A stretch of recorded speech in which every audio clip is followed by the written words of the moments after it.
मैं जो करना है मैं कर ही देनी हाँ। मैं अपनी चेयर के नाल जस्टिस करना करती हाँ, करती रहांगी। मैं नहीं डरती किसी के पेपर जो मर्जी तंग करने वाले करते ही। ये सारी पॉलिटिकल पार्टियां मैनीफेस्टो लैके आ रही ने, सिर्फ चैक करना चाहती हाँ कि मैनीफेस्टो औरतों लिए की लैके आ रहे हैं। ਐਵੇਂ ਲੱਗਿਆ ਕਿਤੇ ਕਿ ਮੈਂ ਇਸ ਮੁਕਾਮ ਤੇ ਵੀ ਹਾਂ ਪਰ ਫਿਰ ਵੀ ਔਰਤਾਂ ਦੇ ਲਈ ਕੁਝ ਕਰ ਨਹੀਂ ਸਕੀ। देखो जी एक सत्ता की ताकत है, वो सत्ता की ताकत ही है।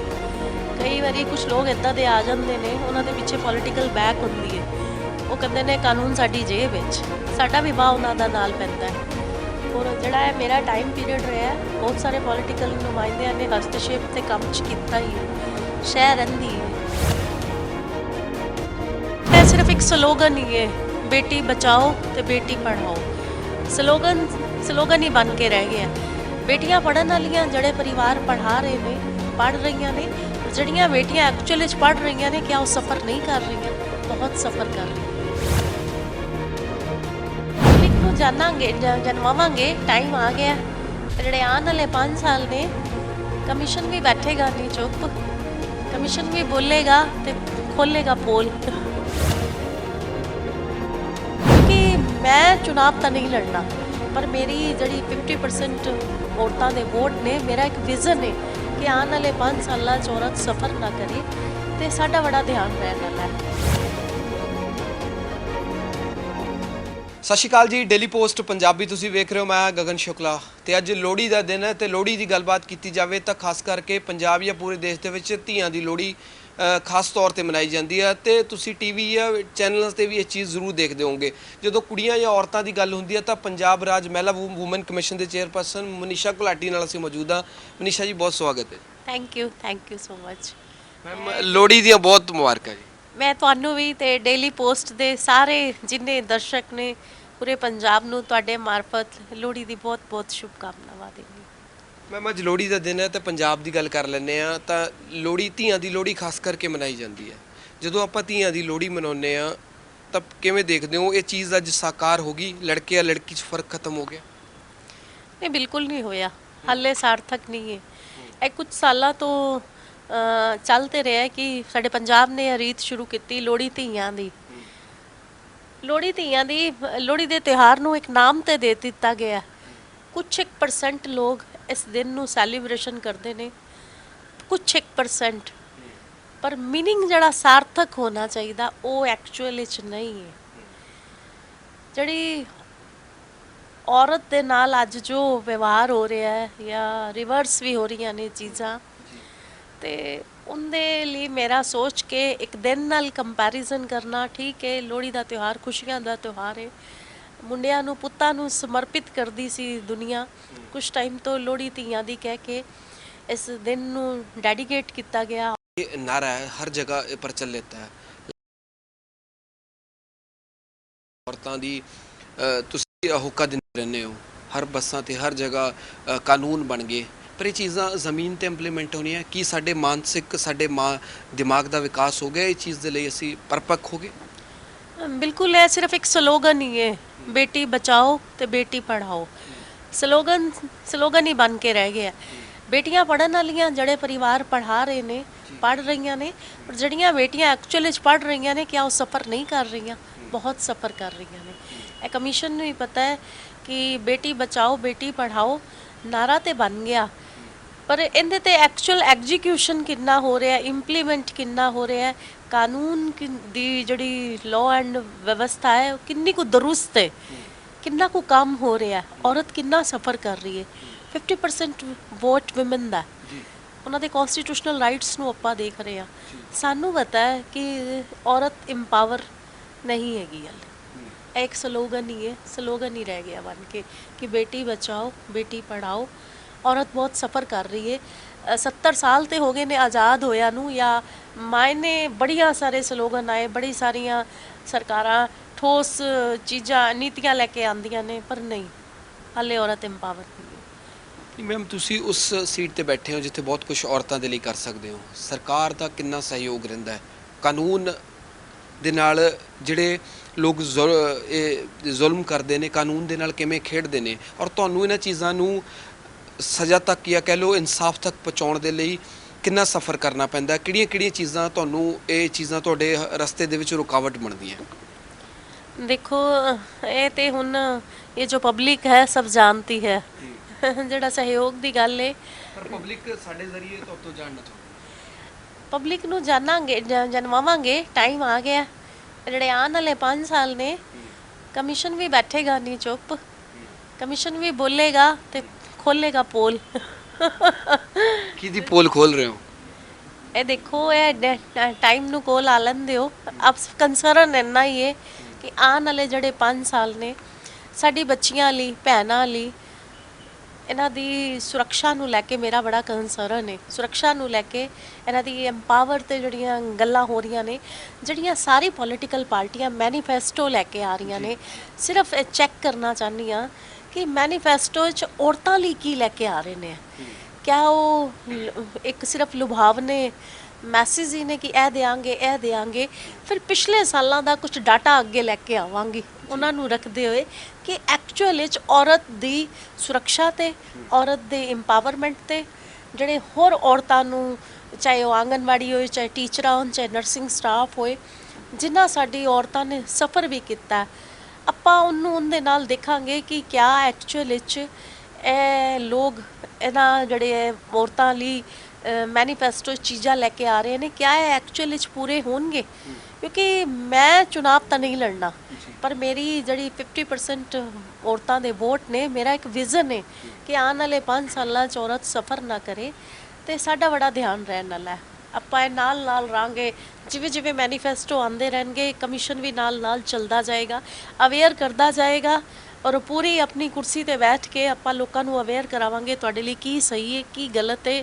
ਪਰਸਨੈਲਿਟੀ ਵੋਟ ਮਾਇਨੇ ਰੱਖੇਗਾ, ਤੇ ਆਪਣੇ ਵੋਟ ਨੂੰ ਮੇਰਾ ਇਹੋ ਕੰਸਰਨ ਰਹੇਗਾ ਕਿ ਸਾਡੀ ਜਿਹੜੀ ਵੂਮਨ ਵੋਟ ਐਤਕੀ ਬਹੁਤ ਜ਼ਿਆਦਾ ਇਹਦਾ ਰੋਲ ਰਹਿਣ ਵਾਲਾ ਹੈ। ਐਤਕੀ ਜਿਹੜੀ ਵੀ ਸਰਕਾਰ ਬਣੇਗੀ, ਮੇਰਾ ਕੰਸਰਨ ਇੰਨਾ ਹੀ ਹੈ ਕਿ ਸਰਕਾਰ ਇੱਦਾਂ ਦੀ ਹੋਣੀ ਚਾਹੀਦੀ ਹੈ ਜਿਹੜੀ ਔਰਤਾਂ ਦੀ ਸੁਰੱਖਿਆ ਨੂੰ ਲੈ ਕੇ, ਉਹਨਾਂ ਦੇ ਜਿਹੜੇ ਸੰਵਿਧਾਨਿਕ ਅਧਿਕਾਰ ਨੇ, ਔਰ ਉਹਨਾਂ ਨੂੰ ਕਿਸ ਤਰ੍ਹਾਂ ਐਮਪਾਵਰ ਕਰਨਾ ਹੈ, ਉਹਦੇ ਤੇ ਕੀ ਕੰਮ ਪਲਾਨ ਲੈ ਕੇ ਆ ਰਹੇ, ਔਰ ਅਸੀਂ ਉਹਦੀ ਸਮੀਖਿਆ ਕਰਾਂਗੇ। ਮੈਂ ਇੱਕ ਤੁਹਾਡੇ ਸਵਾਲ ਦੇ ਨਾਲ ਹੀ ਸਵਾਲ ਜੋੜ ਦਿੰਨਾ ਹੈ। ਤੁਸੀਂ ਕਿਹਾ ਕਿ ਔਰਤਾਂ ਨੂੰ ਅਗਲੇ ਜਿਹੜੇ 5 ਸਾਲ ਹੈ ਕਮਿਸ਼ਨ ਵੀ ਦੇਖੂਗਾ ਔਰ ਕਮਿਸ਼ਨ ਪੋਲਾਂ ਵੀ ਖੋਲੂਗਾ, ਪਰ ਸਭ ਤੋਂ ਵੱਡੀ ਗੱਲ ਹੈ ਪਿੰਡਾਂ 'ਚ ਸਰਪੰਚ ਔਰਤਾਂ ਬਣਾ ਦਿੱਤੀਆਂ ਜਾਂਦੀਆਂ ਨੇ, ਸ਼ਹਿਰਾਂ 'ਚ MC ਔਰਤਾਂ ਬਣਾ ਦਿੱਤੀਆਂ ਜਾਂਦੀਆਂ ਨੇ, MLA ਔਰਤਾਂ ਬਣ ਜਾਂਦੀਆਂ ਨੇ, ਪਰ ਕੀ ਉਹ ਉਸ ਚੀਜ਼ ਨੂੰ ਸਹੀ ਢੰਗ ਨਾਲ ਚਲਾ ਪਾਉਂਦੀਆਂ ਨੇ? ਕੀ ਪਿੰਡ ਦੇ ਵਿੱਚ ਔਰਤ ਸਰਪੰਚੀ ਕਰਦੀ ਹੈ? ਇਹ ਚੀਜ਼ ਦੀ ਤੁਹਾਨੂੰ ਵੀ ਪਤਾ ਹੈ, ਤੁਸੀਂ ਇਸ ਬਾਰੇ ਕੀ ਸੋਚਿਆ? ਦੇਖੋ ਬਹੁਤ ਸਾਰੇ ਮੇਰੇ ਕੋਲ ਇਸ ਪਾਰੋਂ ਨਾ, ਕਿਉਂਕਿ ਸਾਡੇ ਕੋਲ ਪਿੰਡਾਂ 'ਚੋਂ ਕੰਪਲੇਂਟ ਆਉਂਦੀਆਂ ਰਹਿੰਦੀਆਂ ਨੇ, ਔਰਤ ਨੂੰ ਅੱਗੇ ਕਰਤੇ ਦਿੱਤਾ ਜਾਂਦਾ। ਈਵਨ ਕਈ ਕਾਉਂਸਲਰ ਬਣੀਆਂ ਹੋਈਆਂ ਨੇ, ਸਰਪੰਚ ਨੇ, ਪਰ ਬੰਦੇ ਉਹਨਾਂ ਦੇ ਅੱਗੇ ਕੰਮ ਕਰਦੇ ਨੇ। ਮੇਰਾ ਇਹ ਲੱਗਦਾ ਹੈ, ਮੇਰਾ ਇਹ ਮੰਨਣਾ ਹੈ ਕਿ ਔਰਤ ਨੂੰ ਨਾ ਆਪਣੀ ਪਰਸਨੈਲਿਟੀ ਹੁੰਦੀ ਆਪਣੀ ਹੀ ਸਟਰੋਂਗ ਰੱਖਣੀ ਚਾਹੀਦੀ ਹੈ ਕਿ ਜੇ ਤੁਸੀਂ ਚੁਣ ਕੇ ਲੋਕਾਂ ਦੁਆਰਾ ਅੱਗੇ ਆ ਰਹੀਆਂ ਹੋ ਤੇ ਉਹਨਾਂ ਦੇ ਹਿੱਤਾਂ ਲਈ ਲੜਾਈ ਵੀ ਕਰੋ। ਔਰ ਜੇ ਤੁਸੀਂ ਸਰਪੰਚ ਚੁਣੀਆਂ ਗਈਆਂ ਹੋ ਜਾਂ ਕਾਉਂਸਲਰ ਚੁਣੀਆਂ ਗਈਆਂ ਹੋ, ਔਰ ਜੇ ਤੁਹਾਡਾ ਜਿਹੜਾ ਇੱਕ ਆਪਣੀ ਡਿਗਨਿਟੀ ਹੈ ਉਹਨੂੰ, ਜਾਂ ਤੁਹਾਡਾ ਜਿਹੜਾ ਰੋਲ ਹੋਣਾ ਚਾਹੀਦਾ ਜਿਸ ਲਈ ਲੋਕਾਂ ਨੇ ਤੁਹਾਨੂੰ ਚੁਣਿਆ ਵਿਸ਼ਵਾਸ ਕਰਕੇ, ਤੁਹਾਡਾ ਘਰ ਦਾ ਮਰਦ ਲੈ ਕੇ ਜਾ ਰਿਹਾ ਅੱਗੇ, ਉਹਨਾਂ ਦੇ ਜੋ ਤੁਸੀਂ ਕੰਸਰਨ ਦਿਖਾ ਸਕਦੀਆਂ ਹੋ, ਜੋ ਤੁਸੀਂ ਉਹਨਾਂ ਲਈ ਦਰਦ ਲੈ ਸਕਦੀਆਂ ਹੋ, ਪੇਨ ਲੈ ਸਕਦੀਆਂ ਹੋ, ਉਹਨਾਂ ਲਈ ਆਵਾਜ਼ ਚੁੱਕ ਸਕਦੀਆਂ ਹੋ, ਉਹ ਬੰਦਾ ਨਹੀਂ ਚੁੱਕ ਸਕਦਾ।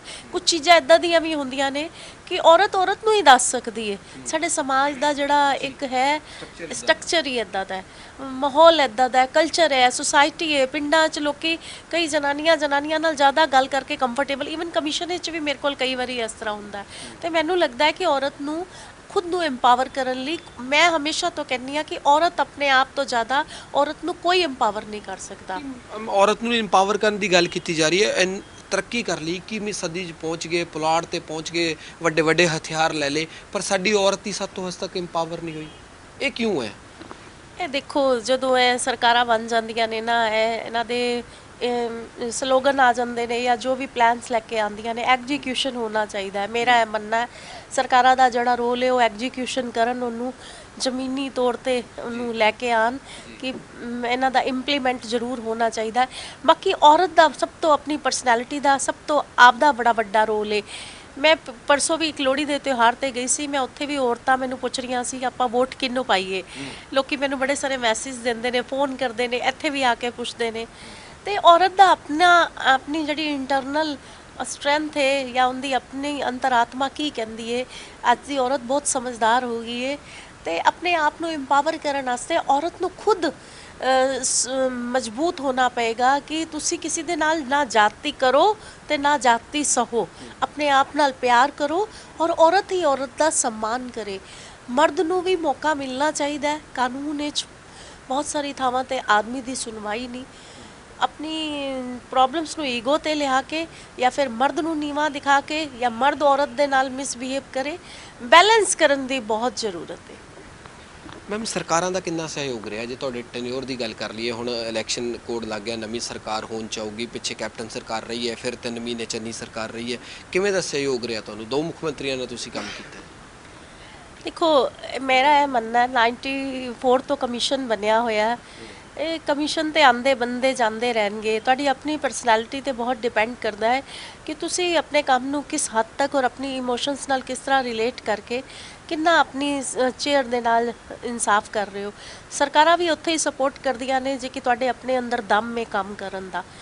ਬਾਕੀ ਤੁਹਾਨੂੰ ਪਤਾ ਹੀ ਹੈ ਕਿ ਸਰਕਾਰਾਂ ਦਾ ਕਿਸ ਤਰ੍ਹਾਂ ਕੀ ਰੋਲ ਰਹਿੰਦਾ ਹੈ। ਭਜਣਾ ਤੇ ਪੈਂਦਾ ਹੀ ਹੈ ਸਰਕਾਰਾਂ ਦੇ ਪਿੱਛੇ ਕਿ ਸਾਨੂੰ ਸਪੋਰਟ ਕਰੋ, ਸਾਨੂੰ ਸਪੋਰਟ ਕਰੋ। ਅੱਗੇ ਆਉਣ ਵਾਲਾ ਸਮੇਂ ਦੱਸੇਗਾ। ਮੈਮ ਫੀਲਡ 'ਚ ਬਹੁਤ ਤੁਸੀਂ ਘੁੰਮੇ ਹੋ, ਹਰ ਜਗ੍ਹਾ ਤੁਸੀਂ ਰੀਚ ਕਰਨ ਦੀ ਕੋਸ਼ਿਸ਼ ਕੀਤੀ ਹੈ। ਜਿੱਥੇ ਔਰਤ ਨਾਲ ਜਾਂ ਲੜਕੀਆਂ ਨਾਲ ਖਾਸ ਕਰਕੇ ਧੱਕਾ ਹੁੰਦਾ ਤੁਸੀਂ ਪਹੁੰਚਦੇ ਹੋ। ਐਵੇਂ ਲੱਗਿਆ ਕਿਤੇ ਕਿ ਮੈਂ ਇਸ ਮੁਕਾਮ 'ਤੇ ਵੀ ਹਾਂ ਪਰ ਫਿਰ ਵੀ ਔਰਤਾਂ ਦੇ ਲਈ ਕੁਝ ਕਰ ਨਹੀਂ ਸਕੀ? ਇਹ ਚੀਜ਼ ਕਿਤੇ ਨਾ ਕਿਤੇ ਜ਼ਹਿਨ ਚਾਹੀਏ ਕਿ ਮੈਂ ਹਜੇ ਵੀ ਮੇਰੇ ਹੱਥ 'ਚ ਕੁਝ ਹੋਰ ਹੋਣਾ ਚਾਹੀਦਾ। ਦੇਖੋ ਜਿਹੜੀ ਇੱਕ ਸੱਤਾ ਦੀ ਤਾਕਤ ਹੈ ਉਹ ਸੱਤਾ ਦੀ ਤਾਕਤ ਹੀ ਹੈ। ਕਈ ਵਾਰੀ ਕੁਝ ਲੋਕ ਇੱਦਾਂ ਦੇ ਆ ਜਾਂਦੇ ਨੇ, ਉਹਨਾਂ ਦੇ ਪਿੱਛੇ ਪੋਲੀਟੀਕਲ ਬੈਕ ਹੁੰਦੀ ਹੈ। ਉਹ ਕਹਿੰਦੇ ਨੇ ਕਾਨੂੰਨ ਸਾਡੀ ਜੇਬ ਵਿੱਚ, ਸਾਡਾ ਵੀ ਵਾਹ ਉਹਨਾਂ ਦਾ ਨਾਲ ਪੈਂਦਾ ਹੈ। ਹੋਰ ਜਿਹੜਾ ਹੈ ਮੇਰਾ ਟਾਈਮ ਪੀਰੀਅਡ ਰਿਹਾ, ਬਹੁਤ ਸਾਰੇ ਪੋਲੀਟੀਕਲ ਨੁਮਾਇੰਦਿਆਂ ਨੇ ਹਸਤਸ਼ੇਪ ਤੇ ਕੰਮ 'ਚ ਕੀਤਾ ਹੀ ਹੈ। ਸ਼ਹਿ ਰਹਿੰਦੀ ਹੈ। ਚਲੋ ਲੈਟਸ ਸੀ। ਤੰਗ ਪਰੇਸ਼ਾਨ ਕਰਿਆ ਜੀ? ਤੰਗ ਪਰੇਸ਼ਾਨ ਕਰਨ ਵਾਲੇ ਕਰਦੇ ਹੀ ਨੇ। ਕਰਨ ਵਾਲੇ ਕਿਵੇਂ ਕਰਦੇ ਹੋ, ਹੈਂਡਲ ਕਿਵੇਂ ਕਰਦੇ ਹੋ? ਦਿਲ ਤਾਂ ਕਰਦਾ ਕਿ ਮੈਂ ਇਹਨਾਂ ਨੂੰ ਇਨਸਾਫ ਦਵਾਂ। ਨਹੀਂ ਕਿਸੇ ਦੇ ਪਿਓ ਤੋਂ ਮੈਂ ਜੋ ਕਰਨਾ ਹੈ ਮੈਂ ਕਰ ਹੀ ਦਿੰਦੀ ਹਾਂ। ਮੈਂ ਆਪਣੀ ਚੇਅਰ ਦੇ ਨਾਲ ਜਸਟਿਸ ਕਰਦੀ ਹਾਂ, ਕਰਦੀ ਰਹਾਂਗੀ। ਮੈਂ ਨਹੀਂ ਡਰਦੀ ਕਿਸੇ ਦੇ ਪਿਓ ਤੋਂ। ਜੋ ਮਰਜ਼ੀ ਤੰਗ ਕਰਨ ਵਾਲੇ ਕਰਦੇ ਹੀ। ਮੈਂ ਪੰਜਾਬ ਦੀ ਰਾਜਨੀਤੀ ਦੀ ਗੱਲ ਕਰ ਲੈਂਦੇ ਹਾਂ ਥੋੜਾ ਬਹੁਤ, ਕਿਉਂਕਿ ਰਾਜਨੀਤਿਕ ਮਾਹੌਲ ਚੱਲ ਰਿਹਾ। ਕਿਵੇਂ ਦੇਖਦੇ ਹੋ? ਹੁਣ ਪਿੱਛੇ ਜੇ ਗੱਲ ਕੀਤੀ ਜਾਵੇ ਤਾਂ ਚੰਨੀ ਸਰਕਾਰ ਦੀ 3 ਮਹੀਨੇ ਦੀ ਕਾਰਜਕਾਰੀ ਨੂੰ ਕਿਵੇਂ ਦੇਖਦੇ ਹੋ? ਦੇਖੋ ਇਹ ਤੇ ਕਾਰਗੁਜ਼ਾਰੀ ਨੂੰ ਤਾਂ ਪਬਲਿਕ ਨੇ ਹੀ ਦੱਸਣਾ। ਮੈਂ ਕੀ ਦੱਸ ਸਕਦੀ ਹਾਂ। ਹਾਂ ਵੋਟ ਕਰਾਂਗੇ। ਵੋਟ ਆਉਣ ਦੇ ਟਾਈਮ ਤੇ ਤੁਸੀਂ ਮੇਰੇ ਹੋਰ 2-3 ਇੰਟਰਵਿਊ ਕਰ ਲੈਣੇ ਨੇ। ਕਾਰਗੁਜ਼ਾਰੀ ਇਹ ਤੇ ਪਬਲਿਕ ਹੀ ਦੱਸੇਗੀ। ਮੈਂ ਇਹਦੇ ਤੇ ਕੋਈ ਕਮੈਂਟ ਨਹੀਂ ਕਰ। ਔਰਤਾਂ ਦੇ ਲਈ ਕਿਵੇਂ ਦੇ ਕੰਮ ਰਹੇ ਨੇ? ਤੁਹਾਡੀ ਮੁਲਾਕਾਤ ਹੋਈ ਮੁੱਖ ਮੰਤਰੀ ਨਾਲ? ਹਾਂਜੀ ਮਿਲਣ ਗਈ ਸੀ ਮੈਂ ਉਹਨਾਂ ਨੂੰ। ਸਾਡਾ ਜਿਹੜਾ ਇੱਕ ਫਰਜ਼ ਬੰਦਾ ਸੀ ਕਿ ਨਵੇਂ ਚੀਫ ਮਿਨਿਸਟਰ ਆਏ ਨੇ ਤੇ ਕਾਲ-ਔਨ ਕਰਨ ਗਈ ਸੀ ਤੇ ਅੱਛੀ ਮੁਲਾਕਾਤ ਰਹੀ ਉਹਨਾਂ ਨਾਲ। ਕੀ ਕਹਿਣਾ ਚਾਹੁੰਦੇ ਹੋ ਕਿ ਇਲੈਕਸ਼ਨ ਦਾ ਦੌਰ ਚੱਲ ਰਿਹਾ ਹੈ, ਖਾਸ ਕਰਕੇ ਔਰਤਾਂ ਨੂੰ ਕਿ ਕਿਸ ਤਰ੍ਹਾਂ ਦਾ ਨੁਮਾਇੰਦਾ ਚੁਣਨਾ ਚਾਹੀਦਾ ਹੈ ਜੋ ਲੋਕ ਖਾਸ ਕਰ ਔਰਤਾਂ ਦੇ ਲਈ? ਬਹੁਤ ਪਾਰਟੀਆਂ ਕਹਿ ਰਹੀਆਂ ਨੇ, ਕਾਂਗਰਸ ਪਾਰਟੀ ਨੇ ਅੱਜ 125 ਕੈਂਡੀਡੇਟ ਦੀ ਲਿਸਟ ਜਾਰੀ ਕੀਤੀ ਹੈ ਯੂਪੀ 'ਚ ਕਿ ਉਹਨਾਂ ਵਿੱਚੋਂ 50% ਔਰਤਾਂ ਨੇ। ਕੀ ਲੱਗਦਾ ਇਹਨਾਂ ਚੀਜ਼ਾਂ ਦੇ ਨਾਲ ਵੂਮਨ ਇਨਪਾਵਰ ਹੋ ਜੂ? ਦੇਖੋ ਕਾਂਗਰਸ ਪਾਰਟੀ ਦੀ ਜੇ ਯੂਪੀ ਦੀ ਲਿਸਟ ਆਈ ਹੈ, ਯੂਪੀ ਔਰ ਪੰਜਾਬ ਇੱਕ ਅਲੱਗ-ਅਲੱਗ ਸਟੇਟ ਹੈ। ਮੇਰੇ ਕਹਿਣ ਦਾ ਮਤਲਬ ਹੈ ਕਿ ਉਹਨਾਂ ਨੇ 50% ਔਰਤਾਂ ਨੂੰ ਟਿਕਟਾਂ ਦਿੱਤੀਆਂ। ਉੱਥੇ ਉਧਰ ਗਵਰਨਮੈਂਟ ਨਹੀਂ ਨਾ ਹੈਗੀ ਕਾਂਗਰਸ ਦੀ, ਉਧਰ ਬੀਜੇਪੀ ਗਵਰਨਮੈਂਟ ਹੈ ਨਾ। ਤੇ ਪਿਛਲੇ ਵਾਰੀ ਜਿਹੜੀ ਆਪੋਜੀਸ਼ਨ ਉਹ ਮੌਜੂਦਾ ਸਰਕਾਰ ਹੈ, ਔਰਤਾਂ ਦਾ ਬਹੁਤ ਵੱਡਾ ਰੋਲ ਰਿਹਾ ਸੀ। ਤੇ ਠੀਕ ਹੈ 50% ਆਪਾਂ ਦੀ ਬੜੀ ਸ਼ਲਾਘਾ ਕਰਦੇ ਆ ਕਿ 50% ਔਰਤਾਂ ਨੂੰ ਕੰਸੀਡਰ ਕੀਤਾ ਹੈ। ਤੇ ਉਮੀਦ ਹੈ ਇੱਧਰ ਉਹਨਾਂ ਦੀ ਕਾਂਗਰਸ ਦੀ ਆਪਣੀ ਗਵਰਨਮੈਂਟ ਹੈ, ਇੱਧਰ ਵੀ 50% ਵੋਟ ਜਿਹੜੀਆਂ ਸੀਟਾਂ ਨੇ ਔਰਤਾਂ ਨੂੰ ਦਿੱਤੀਆਂ ਜਾਣਗੀਆਂ। ਫਿਰ ਹੋਰ ਸ਼ਲਾਘਾ ਹੀ ਅੱਗੇ ਹੋ ਜਾਏਗਾ। ਲਾਸਟ ਸਵਾਲ ਹੈ, ਜਾਂਦੇ ਜਾਂਦੇ ਕੀ ਕਹਿਣਾ ਚਾਹੁੰਦੇ ਹੋ ਲੜਕੀਆਂ ਨੂੰ, ਔਰਤਾਂ ਨੂੰ? ਆਈਓ ਕਹਿਣਾ ਚਾਹੁੰਦੇ ਆ ਤੁਹਾਡੇ ਹੀ ਸਵਾਲ ਦੇ ਨਾਲ ਕਿ 50% ਜਿਹੜੀਆਂ ਸੀਟਾਂ ਨੇ ਯੂਪੀ 'ਚ ਮਿਲੀਆਂ ਨੇ, ਤਿਆਰੀ ਕਰ ਲੈਣ ਪੰਜਾਬ ਦੀ ਔਰਤਾਂ। 50% ਹੀ ਪੰਜਾਬ ਵਿੱਚ ਵੀ ਮਿਲਣ ਜਾ ਰਹੀਆਂ ਨੇ ਸੀਟਾਂ ਤੇ ਤਿਆਰੀ ਕਰਨ। ਵੱਧ ਤੋਂ ਵੱਧ ਔਰਤਾਂ ਰਾਜਨੀਤੀ 'ਚ ਉਤਰਨ। ਮੈਂ ਉਹਨਾਂ ਨੂੰ ਸਪੋਰਟ ਕਰਾਂਗੀ, ਚਾਹੇ ਉਹ ਕਿਸੇ ਵੀ ਪਾਰਟੀ ਦੀਆਂ ਹੋਣ। ਸਟਰੋਂਗ ਰਹਿਣ, ਮਜ਼ਬੂਤ ਰਹਿਣ, ਜਿਸ ਵੀ ਹਲਕੇ ਤੋਂ ਚੁਣ ਕੇ ਆਉਣ। ਆਪਣੇ ਵੋਟਰਾਂ ਲਈ, ਆਪਣੀ ਵੂਮਨ ਕਮਿਊਨਿਟੀ ਲਈ, ਮੈਨ ਕਮਿਊਨਿਟੀ ਲਈ ਵੀ ਜਿਨ੍ਹਾਂ ਨੂੰ ਸੁਣਿਆ ਹੀ ਨਹੀਂ ਜਾਂਦਾ, ਜਸਟਿਸ ਨਹੀਂ ਮਿਲਦਾ, ਇਕੁਐਲਿਟੀ ਆਫ ਲਾਅ 'ਤੇ ਕੰਮ ਕਰਨ ਔਰ ਸਮਾਜ ਨੂੰ ਇੱਕ ਅੱਛਾ ਮਾਹੌਲ ਦੇਣ। ਪੰਜਾਬ ਸਟੇਟ ਵਿਮਨ ਕਮਿਸ਼ਨ ਦਾ ਜਿਹੜੇ ਵੀ ਅੱਛੇ ਕੈਂਡੀਡੇਟ ਹੋਣਗੇ ਉਹਨਾਂ ਨੂੰ ਸਪੋਰਟ ਰਹੇਗਾ। ਮੇਰਾ ਸਵਾਲ 'ਚੋਂ ਸਵਾਲ ਆ ਗਿਆ ਮੈਮ ਕਿ ਔਰਤ ਨੂੰ ਇੱਕ ਪਾਰਟੀ, ਇੱਕ ਧਰਮ, ਇੱਕ ਕੁਰਸੀ ਤੋਂ ਉੱਪਰ ਉੱਠ ਕੇ ਔਰਤ ਨੂੰ ਔਰਤ ਦੀ ਮਦਦ ਨਹੀਂ ਕਰਨੀ ਚਾਹੀਦੀ? ਕਈ ਵਾਰ ਐਵੇਂ ਹੁੰਦਾ ਔਰਤ ਹੀ ਔਰਤ ਦੀ ਦੁਸ਼ਮਣ ਬਣ ਜਾਂਦੀ ਹੈ। ਇਹ ਤੇ ਸੱਚਾਈ ਹੈ। ਕਿ ਔਰਤ ਔਰਤ ਦੀ ਦੁਸ਼ਮਣ ਬਣੀ ਹੋਈ ਹੈ। ਕੁਝ ਹੱਦ ਤੱਕ ਚੀਜ਼ਾਂ ਇੰਪਰੂਵ ਹੋ ਰਹੀਆਂ ਨੇ। ਮੇਰਾ ਇਹ ਵਿਜ਼ਨ ਹੈ ਕਿ ਔਰਤ ਔਰਤ ਨਾਲ ਪਿਆਰ ਕਰੇ, ਜੋ ਕਿ ਬਹੁਤ ਰੇਅਰ ਹੀ ਹੈ ਤੇ ਹੋਣਾ ਚਾਹੀਦਾ ਹੈ। ਅਸੀਂ ਆਪਣੀ ਕਮਿਸ਼ਨ ਵਿੱਚ ਕਦੀ ਵੀ ਨਹੀਂ ਕਿਸੇ ਨੂੰ ਪੁੱਛਿਆ। ਈਵਨ ਮੈਂ ਤੇ ਜੇ ਮੇਲ ਠੀਕ ਹੈ ਤੇ ਠੀਕ ਹੈ, ਮੈਂ ਉਹਦਾ ਹੀ ਸਾਥ ਦੇਣਾ ਤੇ ਹੋਣਾ ਚਾਹੀਦਾ ਹੈ। ਔਰ ਮੈਨੂੰ ਉਮੀਦ ਹੈ ਕਿ ਜਿਹੜੇ ਐਤਕੀ ਵਾਰੀ ਚੁਣਾਵਾਂ 'ਚ ਜਿੰਨੀਆਂ ਵੀ ਪਾਰਟੀ ਦੀਆਂ ਵਿਮਨ ਕੈਂਡੀਡੇਟ ਚੁਣ ਕੇ ਆਉਣਗੀਆਂ, ਉਹ ਇਸ ਚੀਜ਼ ਨੂੰ ਧਿਆਨ ਵਿੱਚ ਰੱਖਣਗੀਆਂ। ਐਸੇ ਕਰਕੇ ਮੈਂ ਵੀ ਡਿਸੀਜ਼ਨ ਲਿੱਤਾ ਹੈ, ਚਾਹੇ ਔਰਤ ਕੋਈ ਹੋਏ, ਕਿਸੇ ਦੇ ਨਾਲ ਵੀ ਗਲਤ ਸ਼ਬਦਾਵਲੀ, ਕੋਈ ਵੀ ਮੇਲ ਕਿਸੇ ਵੀ ਪਾਰਟੀ ਦਾ ਕੈਂਡੀਡੇਟ ਹੋਏ, ਨਹੀਂ ਸ਼ਬਦਾਵਲੀ ਗਲਤ ਯੂਜ਼ ਕਰ ਸਕਦਾ। ਇਹ ਇੱਕ ਅਲਟੀਮੇਟਮ ਵੀ ਸਮਝ ਲਓ। ਜੇ ਕਿਸੇ ਦੇ ਨਾਲ ਵੀ ਕੋਈ ਮਿਸਬਿਹੇਵ ਹੁੰਦਾ ਹੈ, ਤੁਹਾਡੇ ਡੇਲੀ ਪੋਸਟ ਰਾਹੀਂ ਮੈਸੇਜ ਦੇਣਾ ਚਾਹੁੰਦੀ ਹਾਂ ਕਿ ਔਰਤ ਉੱਤੇ, ਚਾਹੇ ਉਹ ਚੁਣਾਵ ਵਿੱਚ ਖੜੀ ਹੋ ਰਹੀ ਹੈ, ਕੋਈ ਵੀ ਗਲਤ ਸ਼ਬਦਾਵਲੀ ਦਾ ਇਸਤੇਮਾਲ ਕਰੇਗਾ, ਪੰਜਾਬ ਸਟੇਟ ਵਿਮਨ ਕਮਿਸ਼ਨ ਦੀ ਨਜ਼ਰ ਰਹੇਗੀ ਐਤਕੀ ਦੇ ਚੁਣਾਵਾਂ ਤੇ। ਕਿਉਂਕਿ ਐਤਕੀ ਦੇ ਚੁਣਾਵ ਔਰਤਾਂ ਦਾ ਬਹੁਤ ਵੱਡਾ ਰੋਲ ਰਹਿਣ ਵਾਲਾ ਹੈ। ਮੇਰੀ ਜਿਹੜੀ ਪੰਜਾਬ ਦੀ ਲੇਡੀਜ਼ ਨੇ ਔਰ ਯੂਥ ਹੈ, ਉਸ ਯੂਥ ਵਿੱਚ ਮੇਲ ਵੀ ਹੈ, ਕਮਿਸ਼ਨ ਦੀ ਵੀ ਆਵਾਜ਼ ਨੂੰ ਜ਼ਰੂਰ ਸੁਨੇਗਾ। ਔਰ ਕਮਿਸ਼ਨ ਪੂਰੇ ਜ਼ੋਰਦਾਰ ਹੁੰਕਾਰਾ ਲਾਉਣ ਵਾਲਾ ਹੈ ਕਿ ਵੋਟ ਕਿਸ ਪਾਰਟੀ ਨੂੰ ਕਰੋ। ਬਹੁਤ ਮਿਹਰਬਾਨੀ ਗੱਲਬਾਤ ਦੇ ਲਈ। ਸੋ ਮਹਿਲਾ ਕਮਿਸ਼ਨ ਦੇ ਚੇਅਰਪਰਸਨ ਹੈ ਮਨੀਸ਼ਾ ਗੁਲਾਟੀ, ਕਹਿੰਦੇ ਕਿ ਮੈਂ ਕਿਸੇ ਦੇ ਪਿਓ ਤੇ ਨਹੀਂ ਡਰਦੀ, ਇਸ ਸੀਟ ਤੇ ਬੈਠ ਕੇ ਮੈਂ ਜਸਟਿਸ ਕੀਤਾ। ਔਰ ਸਭ ਤੋਂ ਵੱਡੀ ਗੱਲ ਹੈ, ਔਰਤਾਂ ਨੂੰ ਕਿਹਾ ਕਿ ਔਰਤਾਂ ਨੂੰ ਵੱਡੀ ਜ਼ਿੰਮੇਵਾਰੀ ਨਿਭਾਉਣੀ ਚਾਹੀਦੀ ਹੈ। ਔਰਤ ਦੀ ਦੁਸ਼ਮਣ ਨਹੀਂ ਹੋਣਾ ਚਾਹੀਦਾ, ਅੱਗੇ ਉੱਠ ਕੇ ਕੰਮ ਕਰਨਾ ਚਾਹੀਦਾ। ਔਰ ਕਮਿਸ਼ਨ ਦੀ ਨਜ਼ਰ ਇਸ ਚੋਣ ਤੇ ਵੀ ਰਹਿਣ ਵਾਲੀ ਹੈ, ਕਿਉਂਕਿ ਬੇਹੱਦ ਫੈਸਲਾਕੁਨ ਇਹ ਇਲੈਕਸ਼ਨ ਹੋਣ ਵਾਲਾ ਹੈ। ਵੀਡੀਓ ਜਰਨਲਿਸਟ ਕ੍ਰਿਸ਼ਨ ਦੇ ਨਾਲ ਗਗਨ ਸ਼ੁਕਲਾ, ਡੇਲੀ ਪੋਸਟ ਪੰਜਾਬੀ।